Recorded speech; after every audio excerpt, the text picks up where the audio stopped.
ताली बजाएंगे। और परमेश्वर ने हमें इसलिए बनाया है ताकि वो हम में अपनी मर्जी पूरी कर सके। हम आदम का सा स्वभाव ना रखें कि हम अपनी मर्जी के अनुसार अपनी इच्छाओं को पूरा करते हुए अपने जीवन को गुजारें।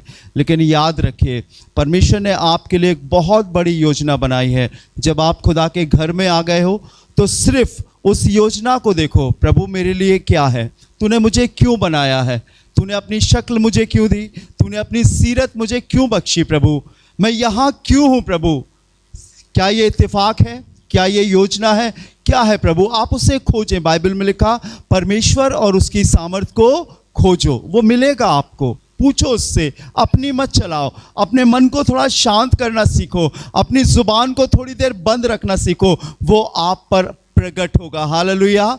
बाइबल में लिखा है वो नाम लेकर बुलाता है। बाइबल में ये भी लिखा है बुलाए हुए तो बहुत है पर चुने हुए थोड़े हैं। भीड़ उस समय बहुत होती है जब लोग चंगाई के लिए आह्वान पर आते हैं, लोग खाने के लिए आते हैं, क्रिसमस पे आते हैं, ईस्टर पे आते हैं, गुड फ्राइडे पर आते हैं, बहुत भीड़ होती है। लेकिन हकीकी भीड़ वो होती है जब कुछ भी ना हो, वो खुदा की इबादत करने के लिए खुदा के पास आते हैं। हालेलुया। उसकी योजनाएं मेरे और आपके लिए हानि की नहीं है, 1% भी हानि की नहीं है। लेकिन हमने अपने लिए हानि को चुन लिया है, हमने अपने लिए स्वार्थ को चुन लिया है। और मैं विश्वास करता हूँ आज प्रभु ने आपसे बातें की होगी। कभी मत सोचिए दुनिया में लोग क्या कर रहे हैं, आप भीतर वाले हो, आप परमेश्वर के भवन वाले हो, आप चुने हुए लोग हो। आप यहाँ से देखोगे बाहर तो आपको बहुत लोग अपने मन की रीति के अनुसार चलते हुए दिखेंगे, लेकिन हम भी वैसे ही चलते थे। लेकिन प्रभु ने हमें लेकर आया अपनी रीति के अनुसार चलाने के लिए, अपने वचन के अनुसार चलाने के लिए। वहाँ पे ऊपर लिखा है भीतर वालों और बाहर वालों की सोच। मालूम है आपको, कई बार हम खुदा के घर में रहकर, परमेश्वर के भवन में रहकर बाहर वालों की तरह की सोच रखते हैं, और जो बाहर है वो हमें देखकर जो हम भीतर हैं ताजुब करते हैं। आपको मालूम है खुदा के कलाम में लिखा हुआ है, जल्दी से सिर्फ 5 मिनट के अंदर मैं आपके लिए दुआ करूंगा। बाइबल की आयत तो मैं ज़्यादा नहीं खुलवाऊंगा, लेकिन आपको बताना चाहता हूं परमेश्वर के वचन में लिखा है जब यहोशू और उसके योद्धा जयवंत होते जा रहे थे, सारे देश में चारों तरफ बड़ी चर्चा होने लगी थी। लोग इस्राएलियों के प्रभु से घबराने और डरने लगे थे। मालूम है बाइबल में लिखा है यरीहो नगर में एक वैश्या रहा करती थी जिसका नाम था राहब वैश्या। और बाइबल में लिखा है वो उसके घर में बहुत लोग आया करते थे, उसका काम ही ऐसा था। और उसे मालूम था कि इस्राएल का परमेश्वर जीवित है। यहोशू ने अपने 2 भेदियों को भेजा और वो यरीहो नगर में गए। और बाइबल में लिखा हुआ है उन्होंने यरीहो नगर के विषय में पता लगाया और गुप्तचरों के द्वारा वो सारी चीजें पता लगाई गई। लेकिन लिखा है निकलते समय सिपाहियों ने उन्हें देख लिया और वो 2 भेदिए राहब वैश्या ने अपने घर में ठहरा दिए। और उनसे जब सिपाही आए तो बाइबल में लिखा है उसने टोकरों के नीचे उसे छिपा दिया। लेकिन जब ढूंढने वाले चले गए तो उसने रस्सी के सहारे यरीहो की दीवार से उन्हें उतार दिया। किस्सा आपने संडे स्कूल में सुना होगा। लेकिन मालूम है उन 2 भेदियों ने कहा जब परमेश्वर यरीहो को नाश करेगा तो तेरे घर को बचा लेगा, क्योंकि तूने खुदा के सेवकों की इन भेदियों की हिफाजत की है। और बाइबल में लिखा हुआ है वो चले गए। एक दिन यहोशू ने और उसकी सेना ने जब वो यरीहो नगर के चक्कर लगा रहे थे तो उन्हें ये बात स्मरण थी कि एक है जो इस यरीहो नगर में, इस पापी नगर में है, जिसे बचाना है। वो कहती थी तुम्हारा परमेश्वर जीवित है। शरीर से, कारोबार से वो गंदी थी, लेकिन वो इस बात का इल्म था, उसे इस बात का ज्ञान था उन्हें कि इस्राएल का परमेश्वर यहोवा जीवित है। और आपको मालूम है उसी यहोशू की टीम में एक शख्स और था जिसका नाम था आकान। और परमेश्वर ने कहा था जब यरीहो पर आप फतेह हासिल करो तो उसकी जो भी चीज तुम्हें मिले, चाहे गाय बैल मनुष्य आभूषण जो भी मिले, उसे जला देना और परमेश्वर की अर्पण की हुई वस्तु जानकर उसे भस्म कर देना। और लिखा है खुदा के बताए हुए नियम के अनुसार उन्होंने 6 दिन तक तो एक एक चक्कर लगाए, लेकिन 7वें दिन उन्होंने 7 चक्कर लगाए। और बाइबल में लिखा है कि यरीहो की शहरपनाह नेव से धंस गई और वो अंदर चले गए। और यहोशू ने सबसे पहले कहा राहब के परिवार को उसमें से निकाल कर लेकर आओ। और बाइबल इस बात की गवाह है, लिखा है आज भी इस्राएल में राहब वेश्या और उसका घराना रहता है, उसके पूर्वज रहते हैं। लेकिन आपको मालूम है यहोशू की टीम में ये आकान नाम शख्स था, ये भी आगे बढ़ा। और जब ये आगे बढ़ा इसे कुछ कीमती आभूषण जेवरात मिले और इसके दिमाग में ये ख्याल आया कि मैं इसे अपने परिवार के लिए इकट्ठा कर लूं। और बाइबल बताती है, लिखा है खुदा के कलाम में कि उसने गड्ढा खोदकर उन कीमती वस्त्रों को, आभूषणों को, जेवरों को जमीन में गाड़ दिया। उसके बाद इन्हें आगे बढ़ना था और एक छोटे से नगर में जिसका नाम है ए नामक नगर, उस पर इन्हें चढ़ाई करनी थी। और इस्राएलियों ने चढ़ाई करी और बाइबल में लिखा है वो हार गए। दोबारा चढ़ाई करी, वो फिर हार गए। और लिखा है उसके बाद यहोशू मुंह के बल तंबू के सामने गिरा और कहने लगा, ऐ खुदावन, जब तुझे हमें फतेह ही नहीं दिलाना थी तो तूने मुझे अगवा क्यों चुना? तब उसने कहा तुम्हारे बीच में एक शख्स है जिसने मेरी आज्ञा नहीं मानी है। और जब ढूंढा गया तो आकान निकला। खुदा के लोगों, हम खुदा के घर में हैं, पर हमारी सोच क्या है? आपको मालूम है बाहर के लोगों की सोच खुदा के भवन के प्रति क्या है? बाइबल में लिखा है अंत के दिनों में परमेश्वर का भवन ऊंचा किया जाएगा, अन्य जातियां उसमें आएंगे, परमेश्वर के प्रताप और उसकी महिमा को देखेंगे। लेकिन आप जो खुदा के घर में हो, क्या सोच रहे हो? आपको मालूम है आप कौन हो? आपको मालूम है खुदा ने आपको क्यों चुना है? आप भीतर वाले हो। बाइबल में लिखा उसने हमें बुलाया और स्वर्ग के स्थानों में हमें बैठाया, कुलुस्सियों 3 अध्याय में। आप साधारण नहीं हो। मानवीय एतवार से आप इंसान लगोगे, रोजमर्रा के अपने जीविका चलाने के लिए कामकाजी शख्स लगोगे। लेकिन जब आप खुदा के घर में आते हो आप अलग होते हो। आप एक चुने हुए, आप एक परमेश्वर की निज प्रजा, आप खुदा के लिए बहुत कीमती हो। अच्छी बात है, लेकिन आप सोचते क्या हो? नीति वचन उसके 23वें अध्याय के 7वें पद में लिखा है, क्या लिखा है? क्योंकि वो जैसा अपने मन में विचार करता है वैसा वो आप है। आप क्या सोच रहे हो? प्रभु मुझे ये चाहिए, ये चाहिए, ये चाहिए, ये चाहिए, ये चाहिए, या ये कहते हो प्रभु जो तूने मुझे दिया है बहुत है मेरे पास? आपकी सोच के द्वारा आपको रिवॉर्ड मिलता है, प्रतिफल मिलता है। और अगर आपको वो प्रतिफल जो खुदा के कलाम में नहीं मिल रहा है, तो मैं आपको बताऊं हम खुदा के घर में रहकर भी गलत सोच रहे हैं। मैं वो वाला पास्टर नहीं हूं कि मैं आपको लीपा पोती वाली बातें बताऊं। मैं आपको सच बताऊं, खुदावंद ने हमेशा इस्राएल के खिलाफ बोलने को कहा। खुदा ने हमेशा अपने भवन वाले लोगों के खिलाफ बोलने के लिए कहा, क्योंकि कलीसिया अगर शुद्ध नहीं होगी तो यीशु का आना व्यर्थ होगा। हमें समझना पड़ेगा। वो एक ऐसे झुंड में रहा करते थे जहां पर पवित्र आत्मा की तहरीक होती थी।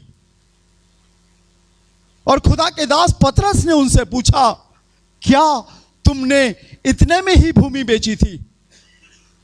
आपको इस बात की अहमियत मालूम होना चाहिए कि आप कहां हो। यह ऑर्डिनरी जगह नहीं है। यह वो स्थान नहीं है जहां मनमानी चलती हो। किसी को अच्छा लगा तो वो कह दिया, किसी को बुरा लगा तो वो कह दिया। ये वो स्थान नहीं। ताली बजाएंगे और अब खुदा का कलाम चलता है। हालेलुया। और आपको मालूम है अगर हमने इस बात को नहीं जाना तो जो हनन्याह सफीरा के संग हुआ आज वो मसीहों के संग हो रहा है। What is your thinking? आपकी सोच क्या है? आप किस निगाह से देख रहे हो? हर एक बातें लिखी जा रही हैं, मालूम है, हर एक बातें परखी जा रही हैं। जब आप यहां पर आओ, बाइबल में लिखा है जब तू खुदा के घर में जाए तब सावधानी से चलना, सुनने के लिए समीप जाना, ये नहीं कि यहां से सुना उड़ा दिया। मुझसे खुदा ने पूछा, मुझसे कहा खुदा ने कि पूछ किसने प्रार्थना करी थी, पूछ कौन सी आयत बोली गई थी। कई लोग तो याद रखते हैं, कई लोग तो सुनते हैं, लेकिन कई लोग आगे कपाट पीछे सपाट, कुछ नहीं मालूम। अभी मैं आपसे पूछ लूं, ईस्टर में लंच में क्या खिलाया था, आपको याद होगा, लेकिन आपको यह याद नहीं होगा कि पिछले संडे सेकंड वर्स कौन सी थी, की वर्स कौन सी थी। ध्यान रखना पड़ेगा। और मैंने आपको बताया था, लूक चैप्टर 8 12 वर्स 8 में लिखा है, शैतान आके मन से वचन को चुरा ले जाता है। आप खुदा के घर के लोग हो, आपकी सोच भी बदलना चाहिए, आपका चाल चलन भी बदलना चाहिए, आपकी बोली भी बदलना चाहिए।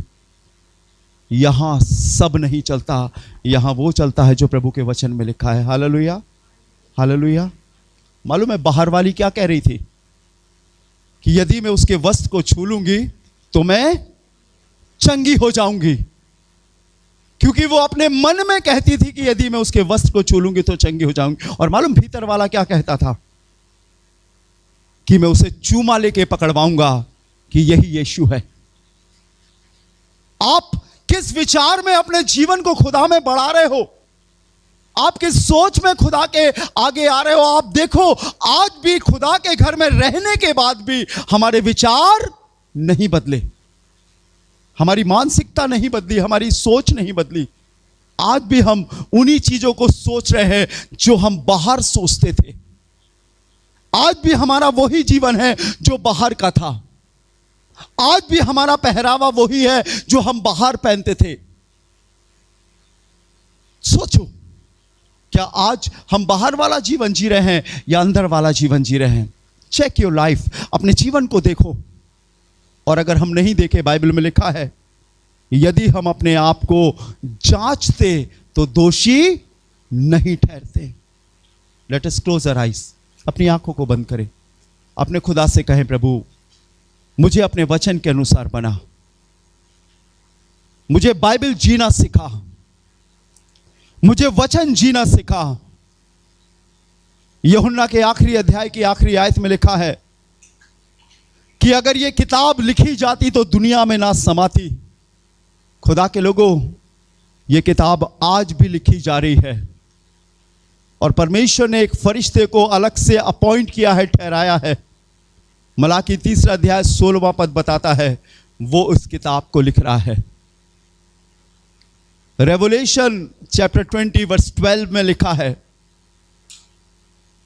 पुस्तकें खोली गई और उसके बाद एक पुस्तक और खोली गई, अर्थात जीवन की पुस्तक।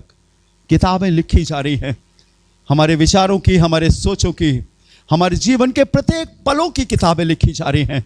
आप भूल जाओ, लेकिन किताब में लिखी बातें कभी नहीं मिटेंगी।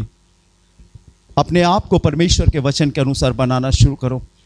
मुझे भीड़ को लेकर आगे चलने की आदत नहीं है।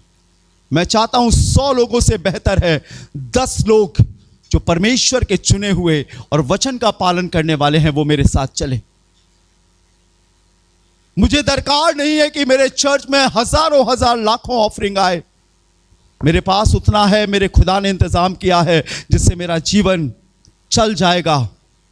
लेकिन मेरी दरकार है, मेरी बहन, मेरे भाई, मेरे बच्चों, खुदा के वचन के अनुसार जीना सीख जाओ।